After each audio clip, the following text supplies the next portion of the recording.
11. We break a bridge. Fortunately, Blackjack was on duty. I did my best taxicab whistle, and within a few minutes, 2 dark shapes circled out of the sky. They looked like hawks at first, but as they descended, I could make out the long, galloping legs of Pegasi. "Yo, boss!" Blackjack landed at a trot, his friend Pork Pie right behind him. Man, I thought those wind gods were gonna knock us to Pennsylvania until we said we were with you.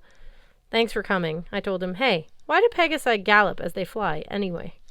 Blackjack whinnied. "Why do humans swing their arms as they walk?" "I don't know, boss. Just feels right." "Where to?" "We need to get to the Williamsburg Bridge," I said. Blackjack lowered his neck. "You're darn right, boss. We flew over it on the way here. It don't look good. Hop on." On the way to the bridge, a knot formed in the pit of my stomach. The Minotaur was one of the first monsters I'd ever defeated. 4 years ago, he nearly killed my mother on Half-Blood Hill. I still had nightmares about that. I'd been hoping he would stay dead for a few centuries, but I should have known my luck wouldn't hold. We saw the battle before we were close enough to make out individual fighters. It was well after midnight now, but the bridge blazed with light. Cars were burning. Arcs of fire streamed in both directions as flaming arrows and spears sailed through the air. We came in for a low pass, and I saw the Apollo campers retreating.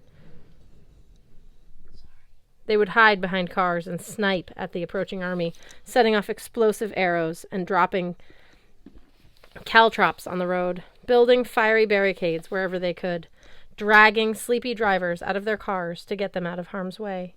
But the enemy kept advancing. An entire phalanx of Draconae marched in the lead, their shields locked together, spear tips bristling over the top. An occasional arrow would connect with their snaky trunks, or a neck, or a chink in their armor, and the unlucky snake woman would disintegrate. But most of the Apollo arrows glanced harmlessly off their shield wall. About 100 more monsters marched behind them. Hellhounds leapt ahead of a line from time to time. Most were destroyed with arrows, but one got a hold of an Apollo camper and dragged him away. I didn't see what happened to him next. I didn't want to know. "There!" Annabeth called from the back of her Pegasus. Sure enough, in the middle of the invading legion was old Beefhead himself. The last time I'd seen the Minotaur, he had been wearing nothing but his tighty-whities. I don't know why. Maybe he'd been shaken out of bed to chase me. This time, he was prepared for battle. From the waist down, he wore standard Greek battle gear, a kilt-like apron of leather and metal flaps, bronze greaves covering his legs, and tightly wrapped leather sandals. His top was all bull, hair and hide and muscle, leading to a head so large he should have toppled over just from the weight of his horns. He seemed larger than the last time I'd seen him. 10 feet at least.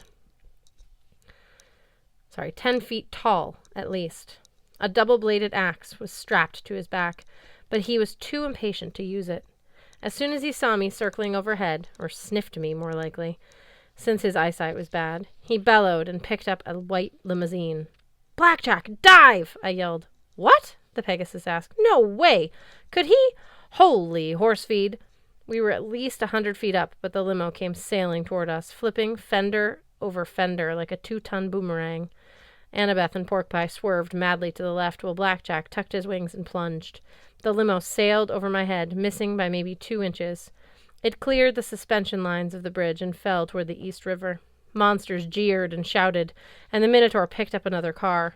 "Drop us behind the lines with the Apollo cabin," I said to Blackjack. "Stay in earshot, but get out of danger." "I ain't gonna argue, boss." Blackjack swooped down behind an overturned school bus, where a couple of campers were hiding. Annabeth and I leapt off as soon as our Pegasi hooves touched the pavement. Then Blackjack and Pork Pie soared into the night sky. Michael Yu ran up after us. He was definitely the shortest commando I'd ever seen. He had a bandaged cut on his arm. His ferrety face was smeared with soot, and his quiver was almost empty. But he was smiling like he was having a great time. "Glad you could join us," he said. "Where are the other reinforcements?" "For now, we're it," I said. "Then we're dead," he said. "You still have your flying chariot?" Annabeth asked. "Nah," Michael said. "Left it at camp. I told Clarice she could have it. Whatever, not worth fighting about it anymore. But she said it was too late. We'd insulted her honor for the last time or some stupid thing. At least you tried, I said. Michael shrugged. Well, yeah, I called her some names when she said she wouldn't fight. I doubt that helped. Here come the uglies. He drew an arrow and launched it toward the enemy. The arrow made a screaming sound as it flew. When it landed, it unleashed a blast, like a power chord on an electric guitar magnified through the world's largest speakers. The nearest cars exploded. Monsters dropped their weapons and clasped their ears in pain. Some ran. Others disintegrated on the spot. That was my last sonic arrow, Michael said. A gift from your dad? I asked. God of music? Michael grinned wickedly. Loud music can be bad for you. Unfortunately, it doesn't always kill. Sure enough, most monsters were regrouping, shaking off their confusion. We have to fall back, Michael said. I've got Kayla and Austin setting traps further down the bridge. No, I said. Bring your campers forward to this position and wait for my signal. We're going to drive the enemy back to Brooklyn. Michael laughed. How do you plan to do that? I drew my sword. Percy, Annabeth said. Let me come with you. Too dangerous, I said. Besides, I need you to help Michael coordinate the defensive line. I'll distract the monsters. You group here. Move the sleeping mortals out of the way. Then you can start picking off monsters while I keep them focused on me. If anybody can do that, you can. Michael snorted. Thanks a lot. I kept my eyes on Annabeth. She nodded reluctantly. All right, get moving. Before I could lose my courage, I said, Don't I get a kiss for good luck? It's kind of a tradition, right? I figured she would punch me. Instead, she drew her knife and stared at the army marching toward us. Come back alive, seaweed brain. Then we'll see. I figured it was the best offer I could get, so I stepped out from behind the school bus. I walked up the bridge, in plain sight, straight toward the enemy. When the Minotaur saw me, his eyes burned with hate. He bellowed a sound that was somewhere between a yell and a moo, and a really loud belch. Hey, beef boy, I shouted back. Didn't I kill you already? He pounded his fist into the hood of a Lexus, and it crumpled like aluminum foil. A few Draconae flew flaming javelins at me. I knocked them aside. A hellhound lunged, and I sidestepped. I could have stabbed it, but I hesitated. This is not Mrs. O'Leary, I reminded myself. This is an untamed monster. It would kill me and all my friends. It pounced again. This time I brought Riptide up into a deadly arc. The hellhound disintegrated into dust and fur. More monsters surged forward, snakes and giants and telekines, but the Minotaur roared at them, and they backed off. One on one, I called. Just like old times. The Minotaur's nostrils quivered. He seriously needed to keep a pack of aloe vera Kleenex in his armor pocket, because that nose is wet and runny and pretty gross. He unstrapped his axe and swung it around. It was beautiful in a harsh, I'm going to gut you like a fish kind of way. Each of its twin blades was shaped like an omega, the last letter of the Greek alphabet. Maybe that was because the axe would be the last thing his victims ever saw. The shaft was about the same height as the Minotaur, bronze wrapped in leather. Tied around the base of each blade were lots of bead necklaces.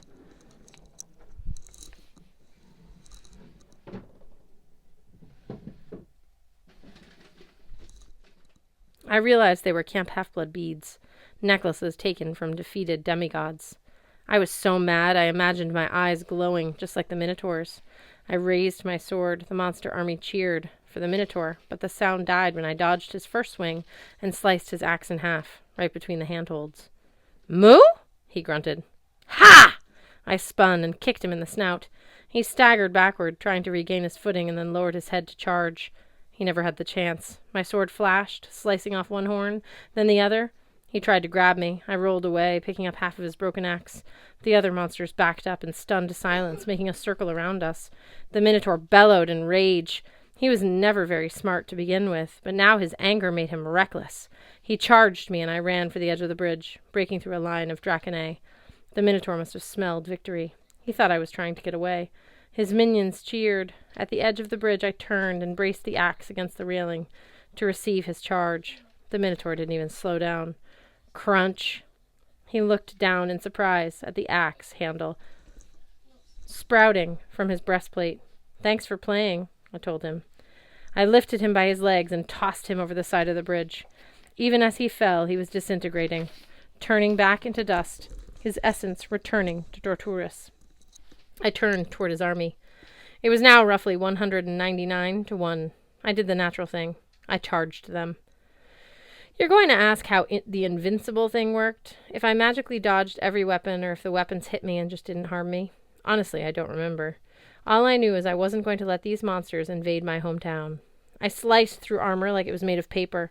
Snake women exploded. Hellhounds melted into shadow.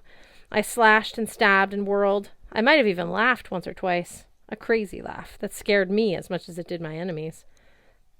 I was aware of the Apollo campers behind me shooting arrows, disrupting every attempt by the enemy to rally. Finally, the monsters turned and fled. About 20 left alive out of 200.